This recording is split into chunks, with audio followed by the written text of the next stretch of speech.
David Chinnery. I work here at Cornell Cooperative Extension of Rensselaer County, and we're very glad to have you here today.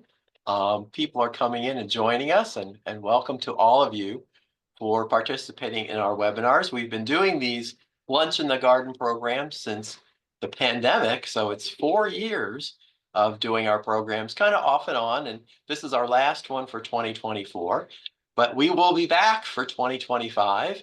And one thing I would say is if you like these programs, please let your friends know, because we always like to have as many participants as possible, and we appreciate your being with us. So today we're going to talk about beating inflation, money-saving techniques to jumpstart gardening plants with Master Gardeners Bob Wieboldt and Marie Hankle-Wieboldt.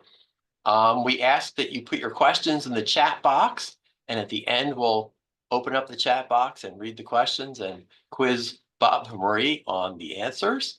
So if you have questions, type them in the chat box. That would be wonderful. And we will be posting this to our YouTube channel, which if you go into YouTube, you can search for Cornell Cooperative Extension of Rensselaer County and see all of our videos posted there. So you can replay it and again, share it with folks and let us know what you think too. Okay, so Marie and Bob have been Master Gardeners since 2021.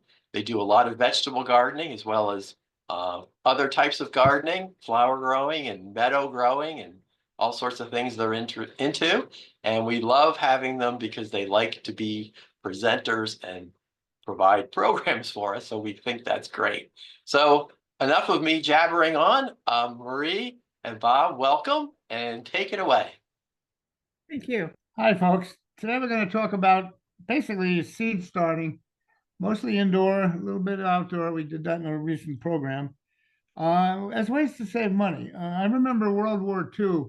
There were photographs of the old 25 by 100 lots in Queens, and everybody took their little postage stamp front yard and turned it into a vegetable garden. They were called victory gardens at the time.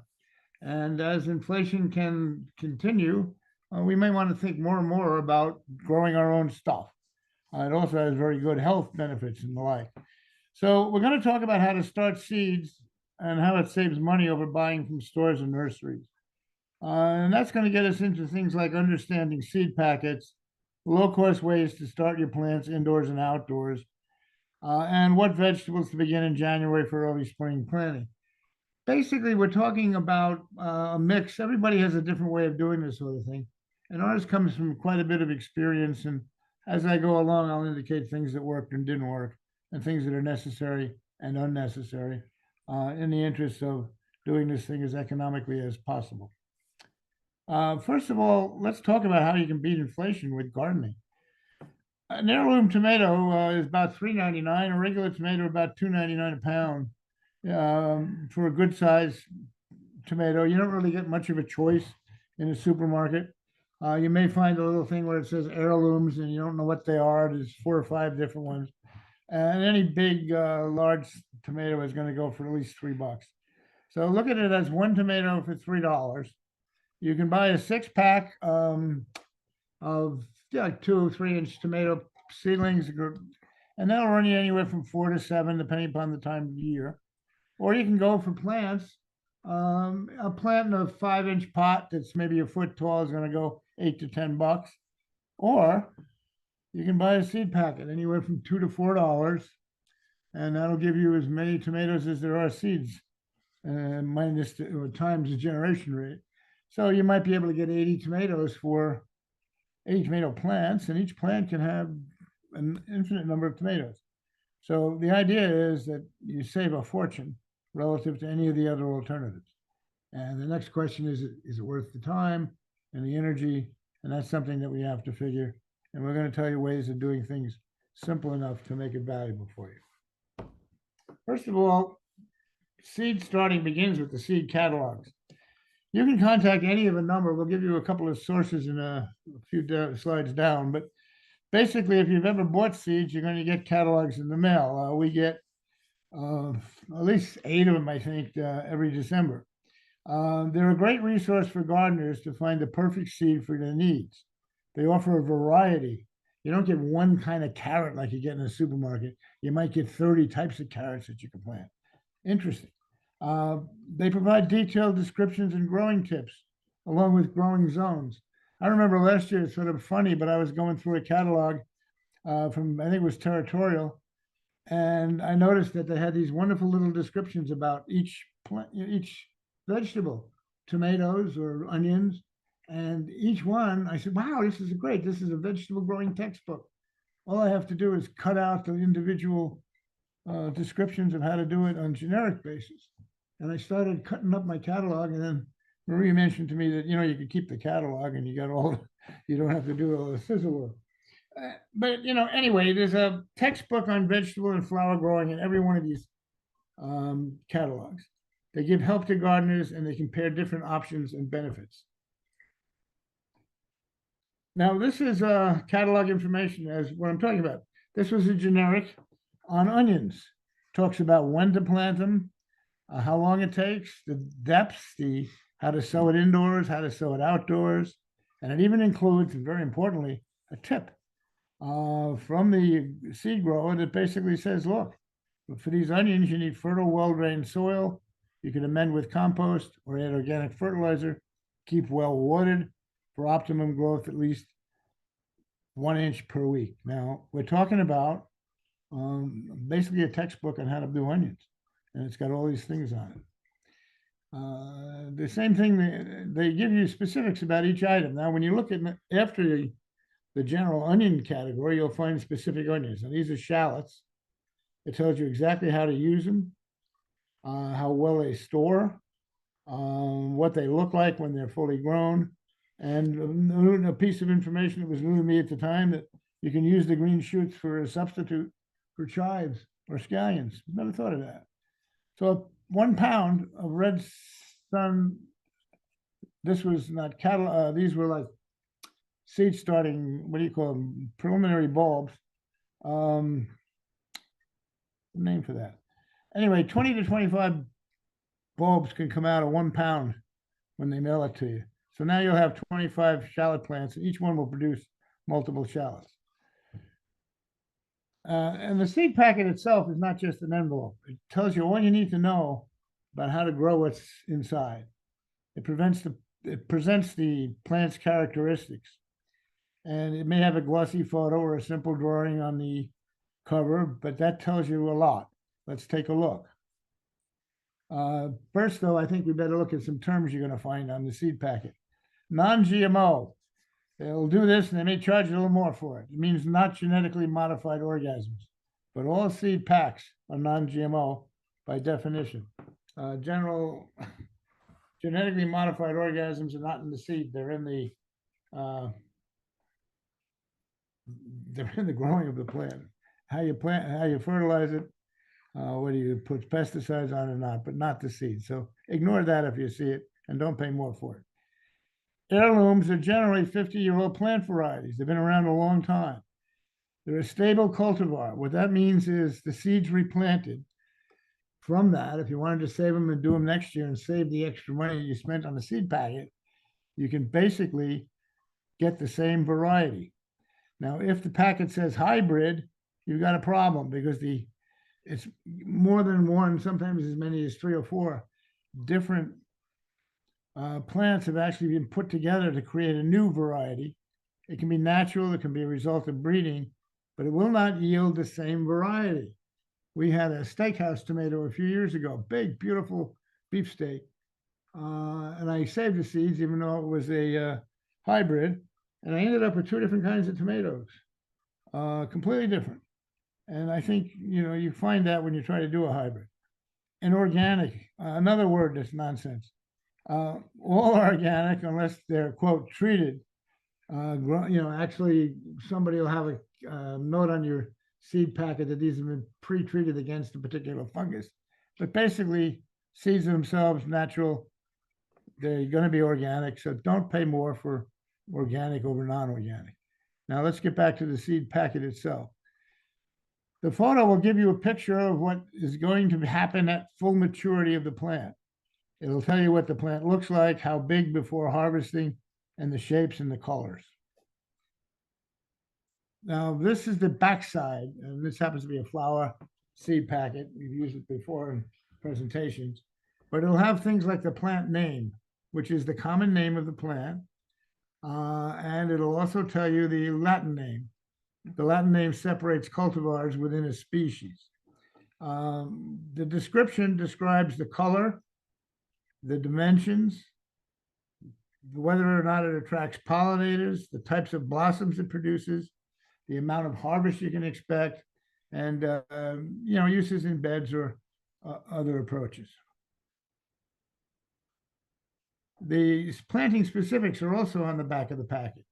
Planting depth. Generally, seeds are planted no deeper than the seed's diameter, except large seeds. For example, bean seeds should be about a ½ inch.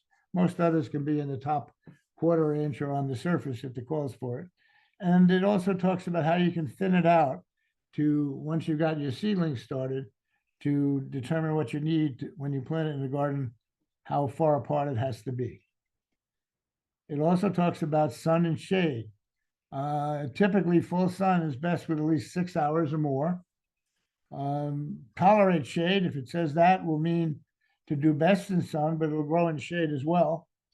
And partial shade means plants need to get some sun, preferably in the morning. You have better luck with morning over afternoon sun because afternoon sun can be very hot. Height is essential to planting a layered garden. So it'll be very important to look at height because you're talking about how high the plant grows. Now, typically in vegetable garden, you can anchor climbing vines on, let's say, a corn, which grows up to about 3, 4, 5 feet. A vine will climb up on it for melons or squash. It also provides shade for shorter varieties. For example, when I plant tomatoes, I have room in between, and that's great for basil or lettuce or things like that they'll basically bolt in the summertime when they get too much direct sun and too much heat. It slows down the bolting and allows the lettuce to grow a little bigger before it has to be picked if it's in partial shade from the plants around it. Days to germination. This is how quickly you'll see sprouts planting. And this is important if you're starting it indoors and you're checking it every day to see whether or not it's come up and you've got anything at all. Maturity is something else. It means when a plant grows to its full stature to bloom, to produce a crop, and to complete its life cycle. When it says direct sow or sow indoors, direct sow means after the frost in the spring, the last one, or before the fall frost. Because there's usually 2 growing seasons in our particular climate area here. You can start what we call early season crops before the summer, and then you can do it in late summer and still get a crop in, particularly if your time to maturity is less than, let's say, 60 days. You can plant outdoors in August, and that'll give you plenty of time before our first frost to get a crop in. Okay. Start indoors. Usually a packet will tell you whether you can go indoors or outdoors. Sometimes it says direct sow only. Do not try to do it indoors. Those are for plants that have delicate root structures. Start indoors. They describe when to do it and how does that coincide with outdoor transplanting. Bloom is when you may expect plants to bloom, like early spring, June, or August. Various bloom times allow a continuous blooming to enjoy spring through fall. One of the best ways to actual garden is to plant things like, let's say, string beans. If you plant them 10 days apart, a few at a time, you can stretch that season so you're going to get string beans all year. You can do the same thing with flowers. You can do it with carrots, anything that grows fairly quickly, and just separate your planting times and you'll extend your season. Doesn't work very well with things like lettuce that will bolt in the summertime because they simply can't handle the hot weather, but it does work for many things. Pack 4 and sell date. Now, current year seeds are best for germination this year. So it'll say on the package, good for this particular year. Plant in 2016, as this package says. But it doesn't mean you can't plant in 17, 18, 19, or even 20. What you get is a a lower rate of germination. If you plant them in the year they're designed for, you're going to approach 100% germination or close to. It'll never quite get there, but you'll get 80 or 90% anyway. But if you take them from a couple of years out, you're going to go down to 60 or maybe even 50. One way to find out if you have enough of old seeds is to simply put them in a Ziploc bag on a damp but not wet paper towel and see how many of the seeds. When I do this, I usually count 10. And if you get 6, you got a 60% germination rate. Simple. If you don't have that many seeds to waste on something like that, then I think you can skip it. But assume that you simply plant more in your planting medium, and you're going to get enough of a return. Most seeds will last at least 3 years. Now, seed sources. First of all, many of our libraries in the Rensselaer area and in Albany have a seed exchange. So check it out. If it's there, our library allows you to take 4 packets, and they'd like you to bring some too if you haven't. If you've had success with a seed company, stay with it. But if you want more variety, always buy 1 or 2 from other catalogs. But basically, the bulk can come from somebody you know is giving you a good product. And finally, keep a garden journal. When you're planting, note the source of the seed and whether it worked or not for you at the end of the season. That'll tell you a lot when you go back next year, because you don't want to have to reinvent the wheel every year. Now, these are some of the seed sources. You'll see names like Baker Creek, Gurney's, John Shepherd's, Peak Pine Tree, Territorial, Young, Johnny's, Burpee, the Seed Savings Exchange, which is a private organization that basically sells seeds that are heirlooms, only heirlooms, and they use that and they get donations back from their members. But basically, they'll have a really good selection. And finally, again, your local library to see if they have a seed catalog or swap there. Why do it indoors? Well, it's a lot of fun, first of all. It's a great hobby. Saves money over buying transplants. Controls your growing conditions.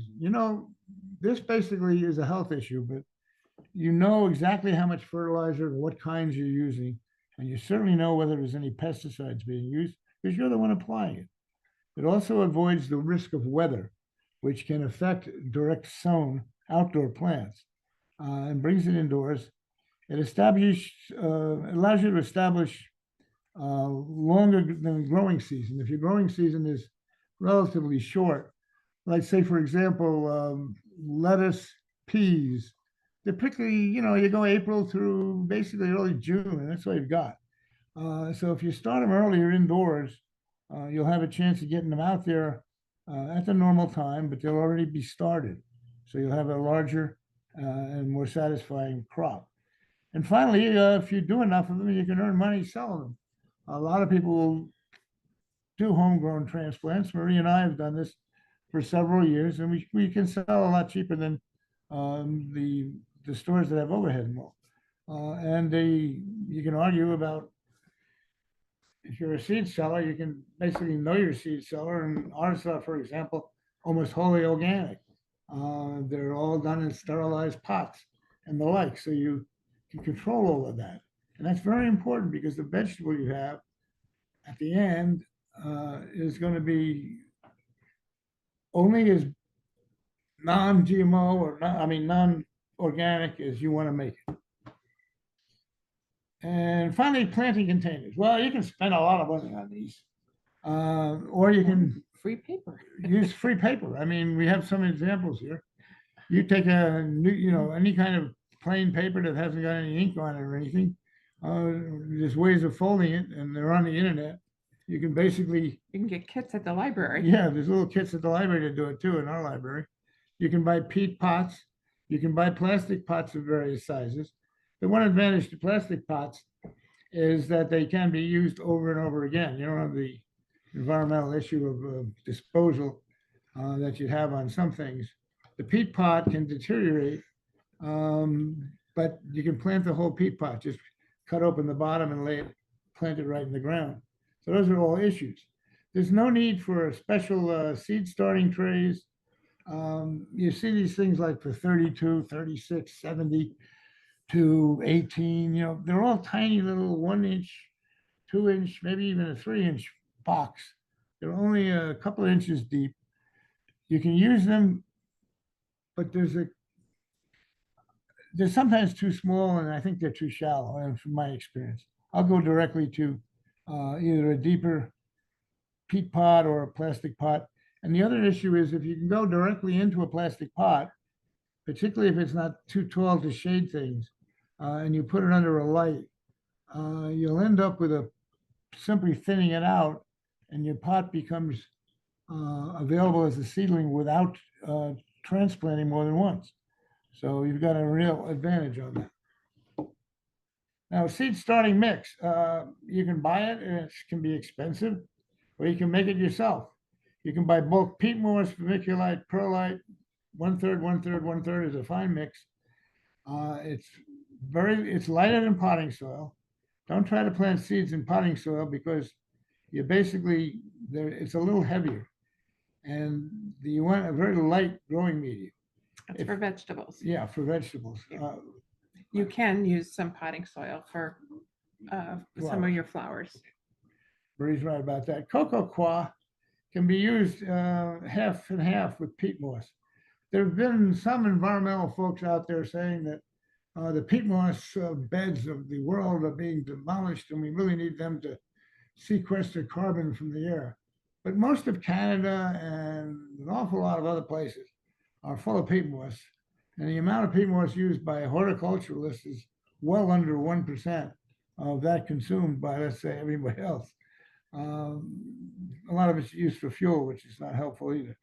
So frankly, I don't buy that, and perlite peat moss is pretty inexpensive. Coconut coir is extremely expensive. The other question is use only sterilized medium. Even if you make it yourself, try to make sure that you've wetted it down thoroughly with good boiling water solution, put it in an oven, do something with it to make sure it's sterile, particularly if it's been sitting outside. And use damp. Damp, not dry or not wet. And the ancient test of that is to hold it in your hand, and if it clumps together without leaking, it's not going to be too wet. And if it doesn't crumble, it's not going to be too dry. So there's that wonderful sweet spot where it just stays in your palm, and then that's what you are ready to use. Seed planting. First of all, you take your containers and you fill them with moist, sterilized starting mix. You find that you think you've got a full one, press down, you find out it's about half, press again, put more in, and that will give you a nice, tight enough mix so that the seed roots have a place to establish themselves. Use an eraser or popsicle. I use pencil erasers. Any kind of little dowel stick, you can make little holes to plant your seeds. Don't try to get more than one seed in a little hole, however, because when you're pulling out transplants, you don't want 2 to 3 to come up next to one another because there's too much chance of damaging the roots. There's some light germinating seeds. Normally a package would tell you that. Where you just tamp down into the soil, you don't have to cover it. A lot of your spices are like that, and a lot of flowers. A lot of flowers. You're putting them right on top, and you're just touching them so they're in good contact with the soil. I use a little cover of vermiculite, which is a very light substance. No problem for the seedling to break through. A 1/4 inch for the small seeds I put down typically, and a 1/2 inch for like bean, pea seeds, and anything that's substantial. You cover a little bit with vermiculite. I'm not sure that's necessary, but basically it gives you I think, a better way of holding moisture. Lighting. Now, you can go crazy with lighting, and I'm going to spend a little time on it in this presentation. But basically, you don't have to worry about grow lights or expensive setups unless you want to. Your seedling is going to need intense light for a seed to sprout. The seed has within it all the fertilizer it needs. It is ready to germinate as soon as it gets enough, basically enough light. And what you need to do is expose it for about 14 hours and then off for 10. So in a 24-hour period, 14 and 10. Now, you can get involved with timers and all, but if you get up at 8 o'clock in the morning and you go to bed, let's say at 10 o'clock, that's 14 hours. So switch your light on in the morning and switch it off before you go to bed. Or you can buy a timer and there's a whole lot of stuff. I don't recommend, and I think most seed growers don't recommend window light for two reasons. One, it's uncertain how much actual light you get. The sun can move around and sometimes you think it's out, but it isn't, you're not getting enough. And all your plants will tend to grow in that direction. They go to the source of light. So it's better to have light that is direct and above.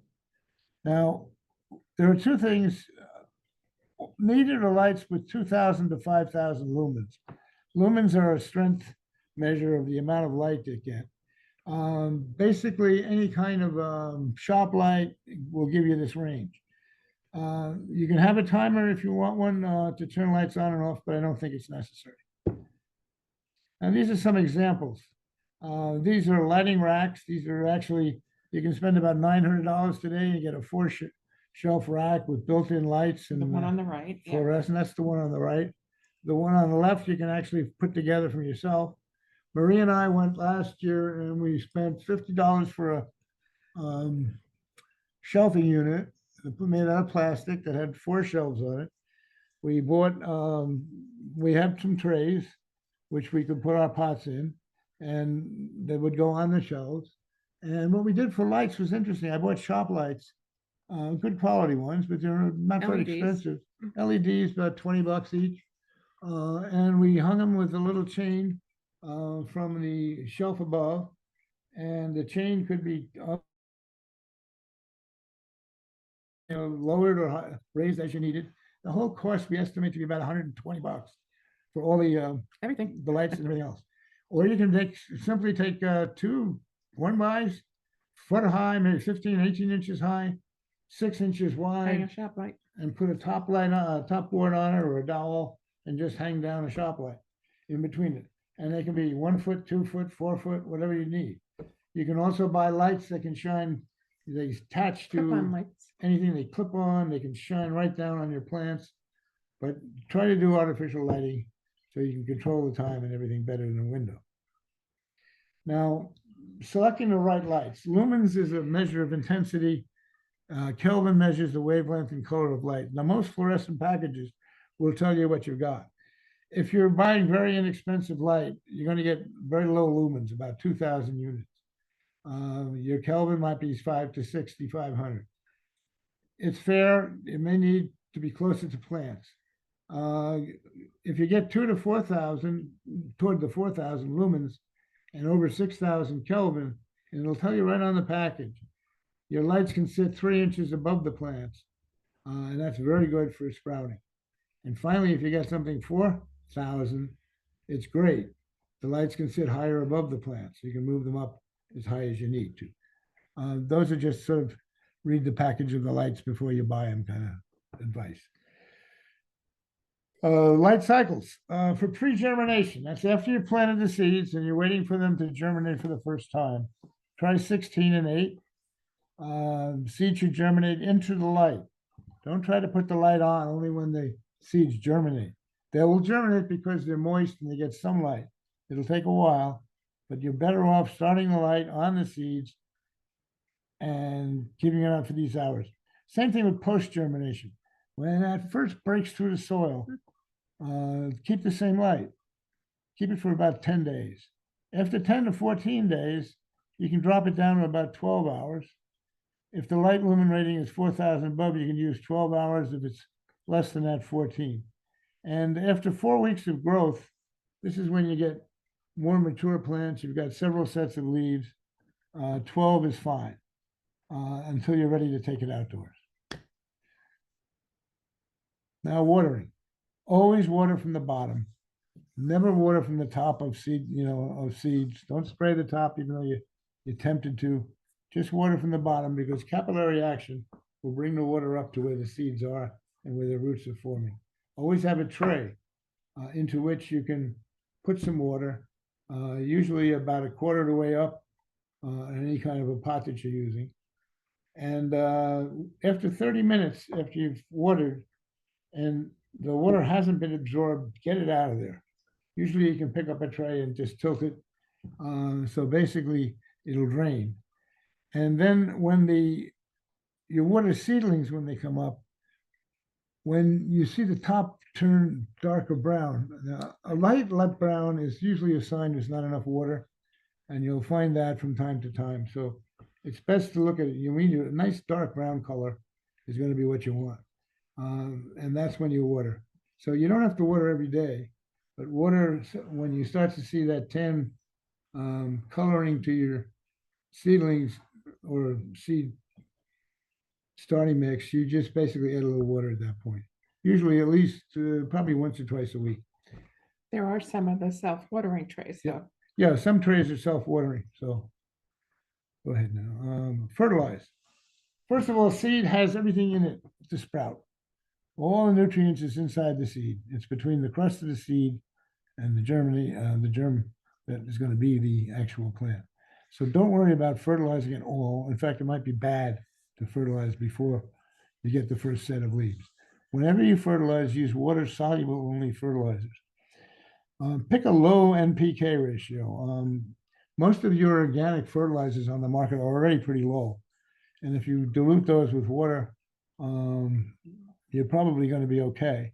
If it's a 5-10-5 fertilizer, take it down by adding a lot of extra water. And water only after the seedlings themselves are about 2 weeks old. Then after every 2 weeks thereafter, until you're ready to take it outdoors. Now the temperature for seed sprouting typically 65 to 75 degrees. Some things like pepper like it more up in the 70s, others like it a little bit less, but room temperature essentially is what we're talking about. It works best for seedlings. Cool weather plants need cooler spots.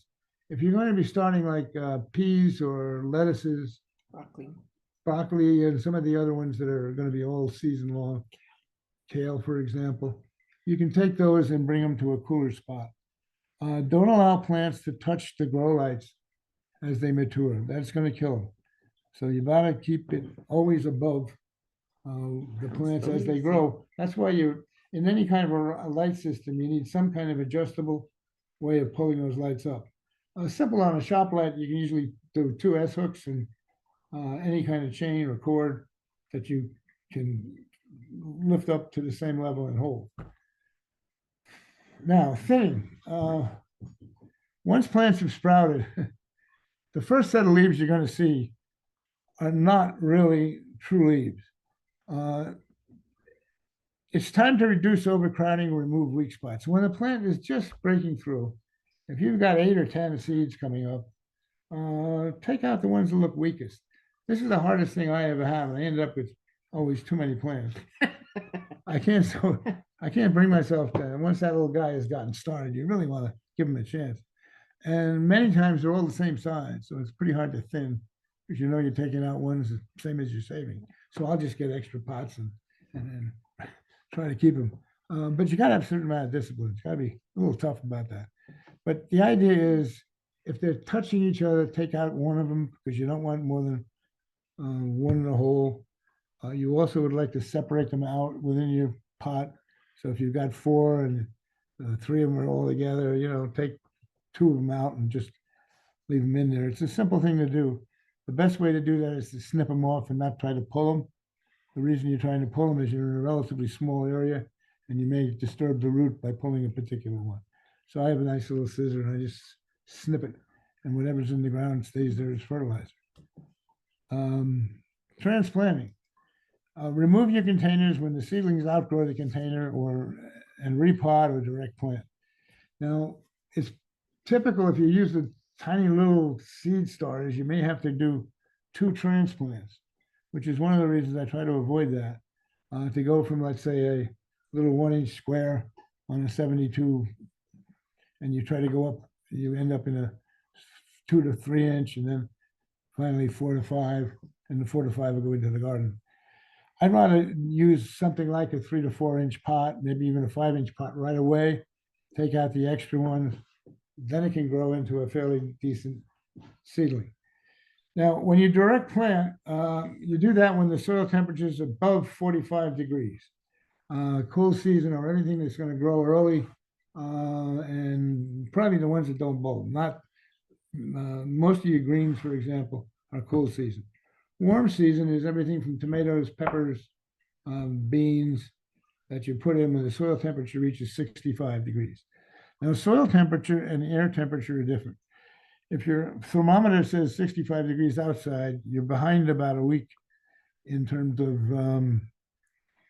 Soil temperature. soil temperature. So you really need to say, let's say we have a week where the temperatures are in the mid 60s, plant the following week.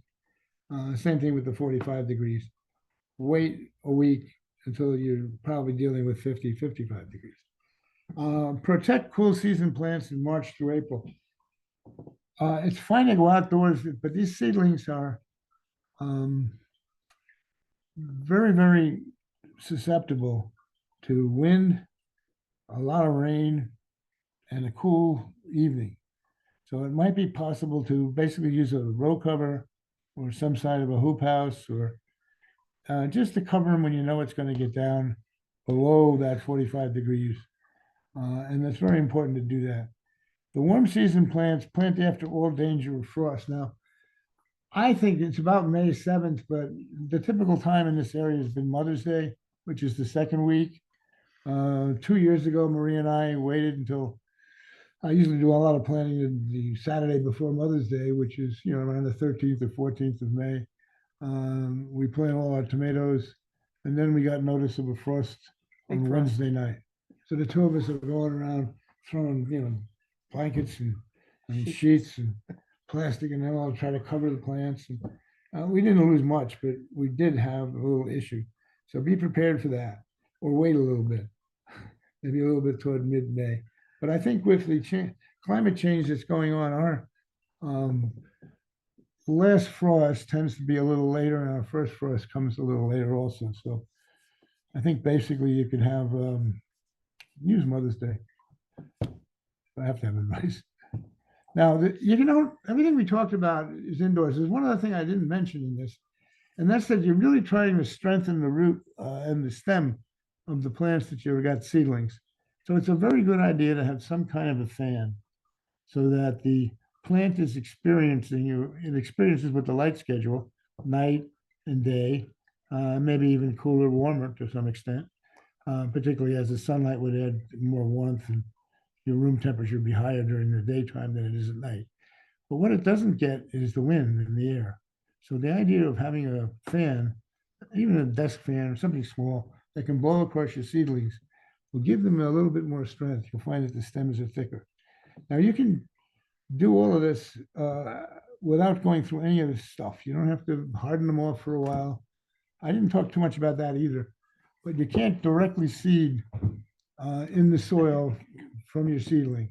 You need a period of hardening off.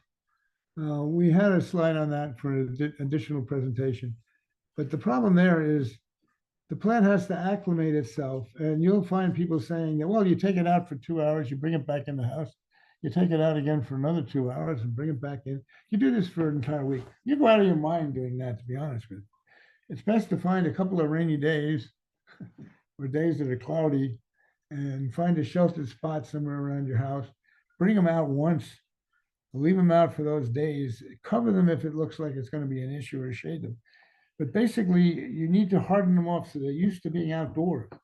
And one way to avoid all of this stuff, the lights, the watering, the hardening off, is something we talked about in an earlier program, which is alternatives to indoor growing. Everything we talked about seed planting can be done outdoors. You can take a milk jug and cut it in a certain way to make that into a mini greenhouse. You can take your trays that you're planting things and put them inside plastic containers. Those boxes on the right on the picture are, I think, about $6 with the lid. And the bottles are coming from, you can buy them for $1. You can buy distilled water in them actually for $1.49 in Walmart. We did this the other day. And the Walmart jug can turn into it's a nice 1 gallon plant. A couple of other slides on this. Um, this is what it looks like. You just put your seedling boxes or peat in the case, plastic here, in a tray inside the mini greenhouse. Those are examples of how to do it. The benefits of outdoor winter sowing: it requires no dedicated indoor space, no grow lights, no constant maintenance, no forced schedule for seed starting. You know, you say you got to plant it 8 weeks before the first frost date. Well, you know, you don't have to worry about that when you're outdoors. It'll take a little longer. You can go in a little earlier. No hardening off, so you don't have that process of taking them out. And the other option is a lot of people indoors will sprout seeds in a refrigerator, but if you go outdoors, you don't have to do that. The ones you have to do in a refrigerator are ones that require cold stratification. There are quite a few of those, particularly among perennial seeds, flower seeds, very few vegetables. Right, very few on vegetables. But for those of you that are interested in more detail about the cold sowing and winter sowing, we did a seminar November 6th, and you can find that on the Cooperative Extension website. Now, what you do is you take them outdoors, you wait until the temperatures are consistently at or below freezing. Seed will be dormant inside the container until it's right for sprouting. You just have to check it occasionally to make sure that it's not particularly dry, and you have to spray a little water in if you need it. Simple enough. When unusually warmer is expected, open the containers up. If you've used the bottles and you've cut an opening so you can create the soil with tape, you open the tape up and you go back in. When frigid weather occurs, put a cover over it. It'll take a little bit longer than it does indoors, but you have one great advantage. They're growing outdoors and they're going to be tougher. You're going to have a better transplant. Then just let nature do its thing. And you think about a perennial. I've had perennials grow in my compost pile, like tomatoes. They showed up one year. We had 9 tomato plants. It's not a perennial, but They were a good, yeah, well, actually a tomato is a perennial. The vine will grow forever if the temperature doesn't get too cold. But anyway, when it started in our compost pile, they were a good, foot high. By the time we checked the compost, we just took them and put them in the garden. But that tells you that what happens outdoors is that a perennial flower, it dies off, and in the wintertime it gets cold, and then it comes back in the spring when it's ready. And that's essentially what you're doing with outdoor seed planting. So that's an alternative to the whole indoor process that we discussed. Now, in early January, you can start planting seeds indoors for planting outdoors. A couple of examples: kale. You're going to plant it outdoors early. It's March 15th to 31st. You can start it around New Year's, and you'll get a nice plant to transplant. Spinach, the same thing. Lettuce, you're going to put it in April, so you basically can plant that a little later in January. Same thing with beets. Any of these can be planted almost now, within the first month or so. If you wanted to go out and get into this, all those seeds can go in the ground. yeah. And be started and then taken away, and you'd be hardening them off by the time you're ready to start other things like tomato or pepper plants indoors. So that's basically some general on how to do it, and some things you can look into. Like I've had a lot of fun with what I'm about to talk about. Oxheart tomatoes, mortgage lifters. These are more February? Yeah, February they to start March? about early February, and they'll be ready by Mother's Day, and they'll probably be almost a foot high and ready to put in the ground and give you lots of tomatoes. The San Marzano tomato is probably the best tasting plum tomato. Brandywine is a nice eating tomato. The mortgage lifter has got a great story behind it. Some guy basically paid his house mortgage off because of such a prolific heirloom, and it's still on the market. The Oxheart is a big fist size, looks like a heart-shaped tomato. It's interesting to try. Juliet is basically described as about a thumb size cherry tomato. It's very easily to eat. It dries out very nicely into the dried tomatoes if you're into that. Mr. Stripey, you even see in supermarkets once in a while. It's a combination of streaks, and the Amish paste is what we use typically for most of our tomato paste applications. It's a very good one. Principe Borghese is a very interesting Italian tomato. It's about 2 inches wide, and it's designed basically to be dried. Summer squash, we all know Italian squash is zucchini, but there's other kinds. Patty pan or a scallop squash. You see them in the supermarkets every once in a while. They're flat, really nice. Something to think about. Winter squash, delicata, is something very interesting. It's the only squash that has a thin enough skin that you can actually leave it on. Spaghetti squash, for those on low carb diets, is good. And the kabocha squash it can be about a foot wide and 4 inches tall, and it's green, and it's a nice alternative to some of the ones we normally eat. Beans, you can do things like Asian noodle beans, which are almost 3 feet long, edamame, which are soybeans, and the greens, you don't have to stick with spinach and kale. There's a lot of Asian greens now on the market.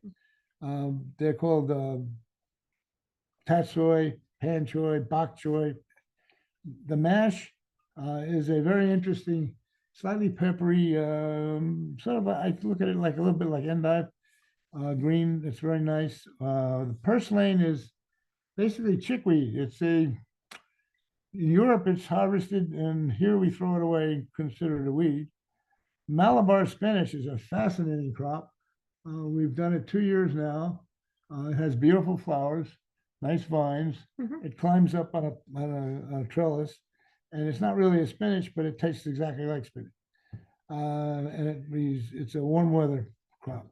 Spices, think about trying stevia. Stevia is a very expensive thing to buy for artificial sweetener, but with a little luck, you can grow it. Borage is a very interesting one. We have a cat, and we grow our own catnip. Keeping it away from the cat is interesting. And paprika is various peppers that can be dried and powdered. So those are all alternatives. So in summary, you can save money by starting your own seeds. It can be accomplished at little and no cost. And we want to thank you for joining us today, and we're ready for any questions.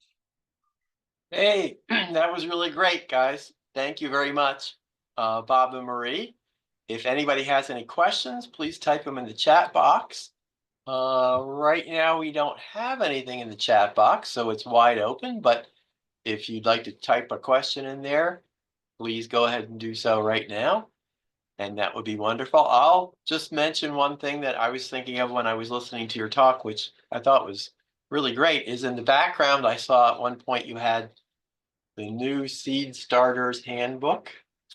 So I thought I'll get my copy out and I'll give that a little plug, because I know you guys like books, and that's one of the Bibles, I guess we could say, of seed starting. And another one that I happen to like, which is not just about seeds, it's a little bit broader, but this one is called Making More Plants. There it is backwards. The Science, the Art, and the Joy of Propagation by Ken Drews. So that's a great book. It's 24 years old now. I keep thinking that's a new book. The Seed Starters Handbook is Nancy Bubel, and I think this one's been around, boy, maybe since the 70s or 80s. This is really a classic.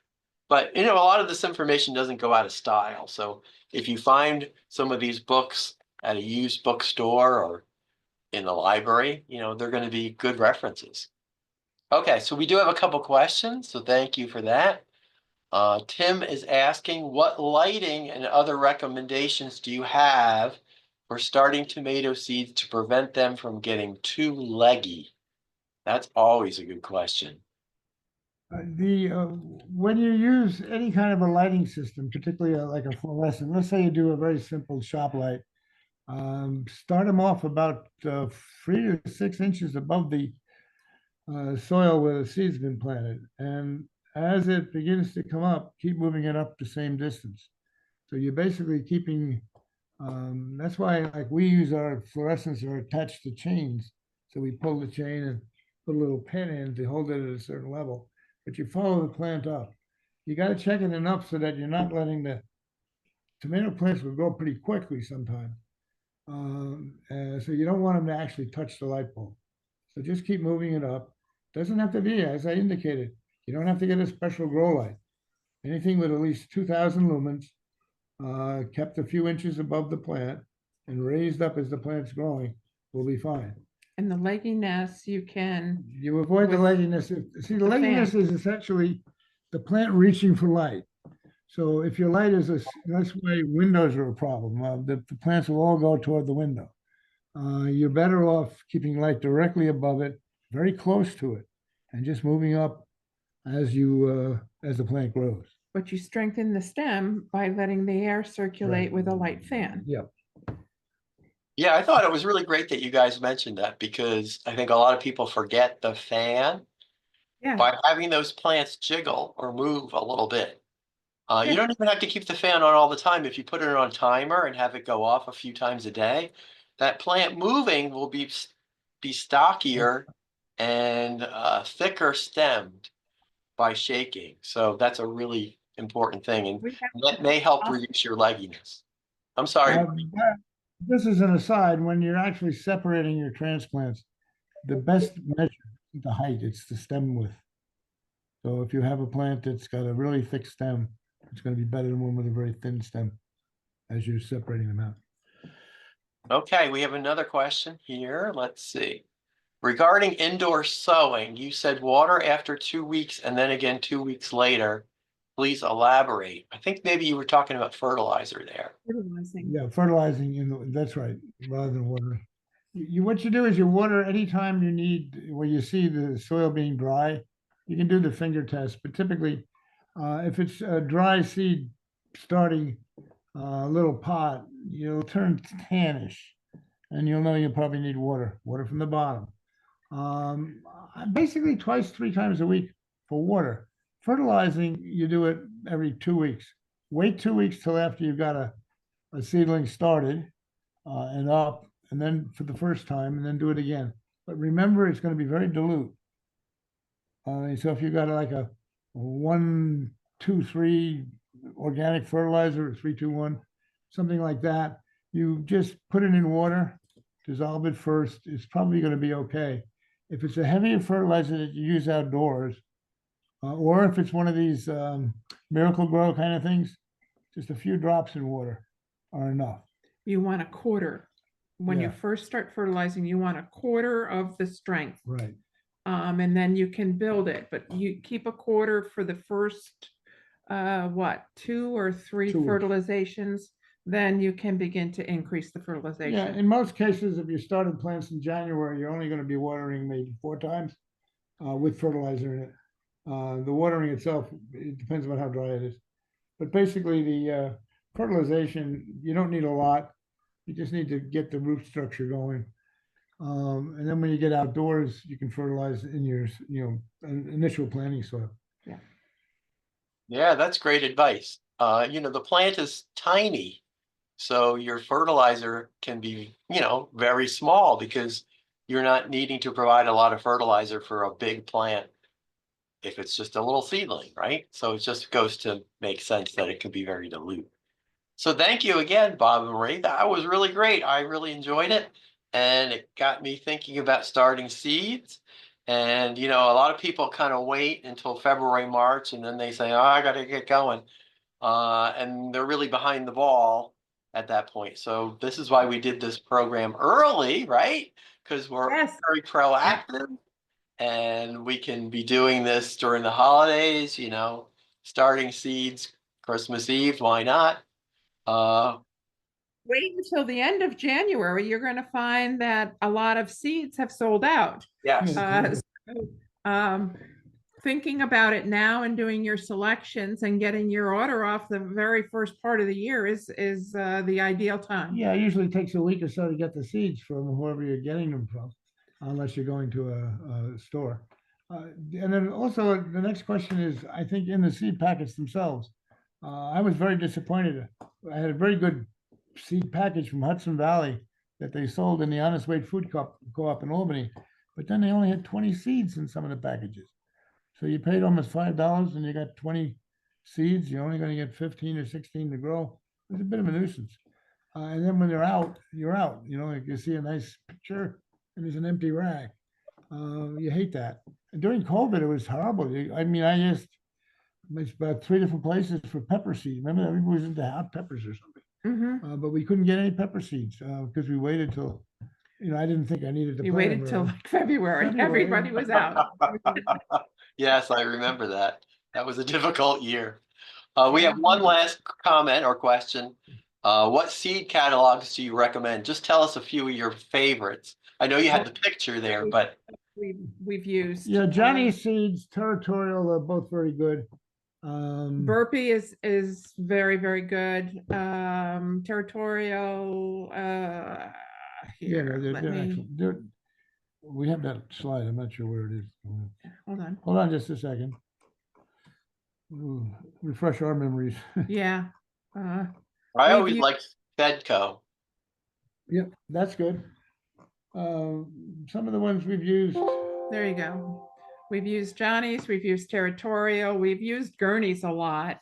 John Shepherd's is good. John Shepherd's is For very particularly for good. vegetables. Yeah. We've used, all of those. We've done John. Before the program started, we was talking to Dave about, we saw a beautiful catalog came in.